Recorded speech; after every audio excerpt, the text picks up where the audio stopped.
All right, welcome to problem number 8. We're going to determine the circumference of a circle using the diameter. Our diameter, again, is a line that goes through our circle from end to end, passing through the middle, the center of the circle. Our diameter here is 9m. So I want you to refer back to problem number 7 to see what formula you're going to use, then to see how to write the equation, and then how to solve.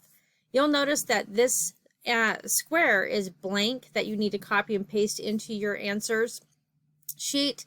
It does need to be blank because there isn't really anything in that square that needs to be there, but you also need to know that you got the answer correct by checking it, by doing like a self-check through that. But yes, it is meant to be a kind of a blank square, so don't worry about that.